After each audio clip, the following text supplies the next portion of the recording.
শিক্ষা আয়তনে কে এসছেন? আপনি কি ওখানকার প্রিন্সিপাল? না, আমি ওখানকার secretary general of the group of আপনাদের ওখানে কি ম্যাডাম ট্যান্ডন আছে? হ্যাঁ, সঙ্গীতা ট্যান্ডন। উনি এলাকায় ক্লাসে অত অন্যান্য নেতাদের বক্তৃতা শোনান কেন? একটু বলবেন তো, আমরা জানি এগুলো। নিশ্চয়ই। It's very bad. পলিটিক্যাল পার্টির লোকেদের বক্তৃতা এলইডি লাগিয়ে শোনায় বাচ্চাদের।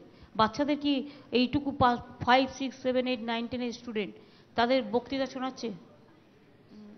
এটা কিন্তু আমরা জানি। বলবেন আমি এটা বলেছি, এটা আমি জানি। এটা ওনার উচিত নয়। আমার বক্তৃতা শোনালেও আমি অখুশি হব। আমরা খবর নিয়েছিলাম, কিন্তু তারপরে আমাদের কাছে এসেছে যে না, এরম জিনিস করানো হচ্ছে না। রিসেন্ট কি বন্ধ হয়েছে? আমি তো 1 মাস আগেও জানি হয়েছে। হ্যাঁ, কারণ আমার কাছে শুনুন, আমাদের কিন্তু স্টুডেন্টরা কম পড়ে না, পরিচিত স্টুডেন্ট প্রচুর পড়ে। এবং তারা কিন্তু, এবং এই নিয়ে কিন্তু স্কুলের মধ্যেও একটা টিচারে একটা অপোজ করেছে টিচাররাও কখনো কখনো। সুতরাং এটা নয় যে অনলি স্টুডেন্টদের ম্যাটার, এটা টিচাররাও জানে। এটা ঠিক নয়।